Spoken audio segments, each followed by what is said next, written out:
শীতে বাড়ি যায়নি তো কি হয়েছে, বাসায় নিজ হাতে বানিয়ে নিলাম সেমাই পিঠা, শীতের পুলি পিঠা।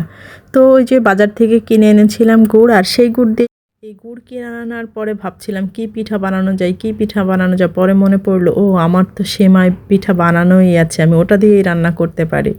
তাই প্রথমেই আমি একটু গুড় নিয়ে তার মধ্যে পরিমাণ মতো পানি দিয়ে আর কি গুড়টা গলিয়ে নিয়েছিলাম, এবং সাথে দিয়ে দিলাম দারচিনি আর এলাচ, সুন্দর একটা ফ্লেভারের জন্য। যদিও খেজুরের গুড়ে অনেক সুন্দর একটা ফ্লেভার আছে। আর এই যে অল্প একটু ফ্রিজে কোরানো নারকেল ছিল, সেটাই বড় একটা নারকেল নিয়েছিলাম, কিছুটা নষ্ট, তাই আর দিতে পারলাম না। তারপর গুড়টা গলে গেলে আমি নারকেলটা দিয়ে দিয়েছি, এবং আগে থেকেই জাল করে রেখেছিলাম দুধ, যাতে এই গুড়টা না ফেটে যায়। আবার দুধ আর গুড়ের কম্বিনেশনে অনেক সময় দুধটা ফেটে যায়, কিন্তু আমি দেখেছি গুড়টা যদি বেশি খাঁটি হয় তাহলে কিন্তু দুধ ফাটে না। তারপরেও আপনারা আগে থেকে এভাবে আমার মতো জাল করে নিয়ে মেশাতে পারেন, এটাতে আবার ফাটবে না। আমি কিন্তু এই যে দেখেন জাল করে নিয়েছি, তাতেও আমার কিন্তু গুড় দুধের মানে কোনো ফাটেনি, খুব সুন্দর একটা মিশ্রণ হয়েছে।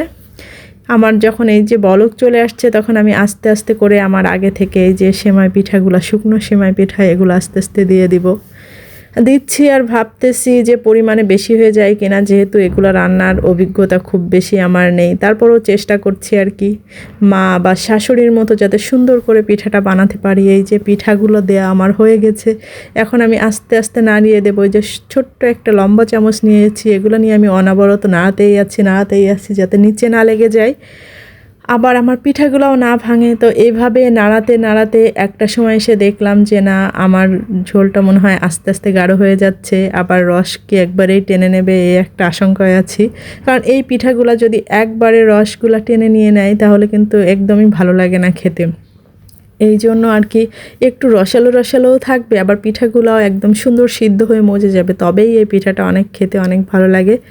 তো এইভাবে দেখতে দেখতে আমার পিঠাটা সেদ্ধ হয়ে গিয়েছে, এবং এই রসটাও আর কি খুব সুন্দর ছিল, মানে একবারেও এঁটে যায়নি, আবার একবারে মানে ঝরঝরা হয়নি, একদম যেমন আমি চেয়েছিলাম পারফেক্ট হয়েছিল। এই যে আপনারা দেখতে পাচ্ছেন, এই যে আমি আপনাদেরকে এখন বাটিতে আর কি বেড়ে দেখাবো।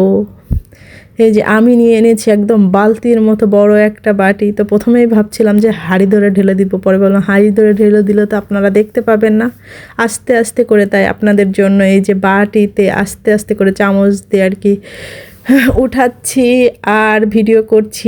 আর খেজুরের গুড় আর দুধের যে ঘ্রাণ, এই ঘ্রাণেই তো আমার অর্ধভোজন হয়ে যাচ্ছে। ভাবছি আশেপাশের ফ্ল্যাটের আপারা আবার বাসায় চলে না আসে, সেই ভয়ে তো তাড়াতাড়ি পিঠাগুলো আগে ঠান্ডা করেই খেয়ে নেওয়া লাগবে। আর আপনারা অনেকেই চলে আসতে পারেন যারা এখন আমার এই ভিডিও দেখে পিঠের ঘ্রাণ পাচ্ছেন, তাদের জন্য সমস্যা নেই, আমার পিঠার ব্যবস্থা আমি করে নেব। তো এই পিঠা রান্না আপনাদের কেমন লাগলো, ভিডিওটি যদি ভালো লাগে তাহলে অবশ্যই লাইক কমেন্ট শেয়ার করবেন।